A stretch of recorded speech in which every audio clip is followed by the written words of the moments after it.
This is the Apple Watch Ultra 2 in DLC coated black titanium. It's my first Apple Watch in almost 2 years, as I skipped the Apple Watch Ultra 2 last year. Well, I had it for a week and then I sent it back to Apple. Well, hello everyone, Dog Walker Dave here. Before I get into this review, if you are a Garmin or other fan person, I know the comments will be an interesting read to say the least. If you have seen any of my other reviews on the channel, know that I am not a fan of any specific brand. I'm not a fanboy of Apple or Garmin or Coros or Sunto or Polar or any of the other brands. All devices, in my opinion, have pros and cons. How this video will work is that I will go over the benefits of having an Apple Watch Ultra 2 or Apple Watch for that matter, and then some of the things that I believe that can be improved on. First of all, other than the material change, we now have a DLC coated black titanium version. Other than that, anything that has been changed does not really apply to me. Basically, the same as the Apple Watch Ultra 2 that was released a year ago. I believe all Apple Watches are the best smartwatches. What makes them the best smartwatches? Well, we have a number of things. LTE cellular connection, check. Fitness metrics tracking, check. Answering phone calls and messages right on the device without having to tether to your phone, check. Apple Pay or contactless payment, check. Fall detection, emergency SOS, crash detection, AFib notification, and a built-in siren, all great emergency features. Check. Many different third-party apps that you can use on the device, and the list goes on. But of course, if you don't have any other Apple devices, it's kind of a moot point. Some other things about an Apple Watch Ultra 2. Apple Watch Ultra 2 has a beautiful, bright OLED screen. Good battery life for an Apple Watch. Offline mapping has gotten better. The health and fitness app is now on the iPad, which also makes it better. And just overall, the fitness and health experience is better than when I owned the first Apple Watch Ultra. The dual band GPS is very accurate.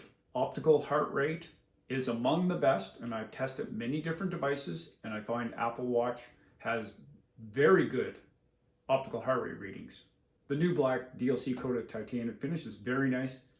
And of course it has the sapphire screen, which for me is pretty much a must in any device. In addition, new in the Watch OS app, we have the new Vitals app, which helps to improve the overall fitness experience.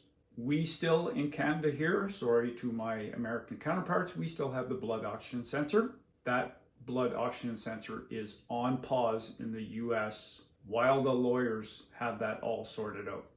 Speaking of pausing, if you could pause right now and hit that subscribe button, maybe give it a thumbs up. Appreciate the help. Helps out the channel. We will keep going on. Offline mapping and support has been greatly improved over the last year. What you can now do is download offline maps onto your phone, transfer over to your watch, and then you can have turn-by-turn directions onto the watch.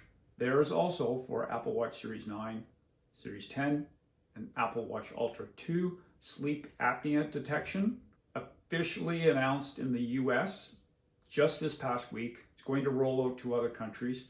I don't think I have sleep apnea, but that's something that would be interesting to see if I actually do, because according to the studies, there are many people in the world that have sleep apnea that goes undetected. Now, I might sound like an Apple fanboy right now, but I want to go over some things that I believe should be really improved. I am not disappointed Apple didn't roll these out and have a new watch. I'm disappointed the Oilers didn't win last year. This is just one of those things that I'm quite surprised that they actually didn't come out with a new version of the Ultra. But let's go into some things that I believe that really need to be improved if Apple wants to compete with the other main players in the market. We'll start with number one, battery life. A no-brainer. Battery life should be at least doubled, in my opinion, to make this more competitive in the outdoor fitness space. No, I don't do anything crazy long.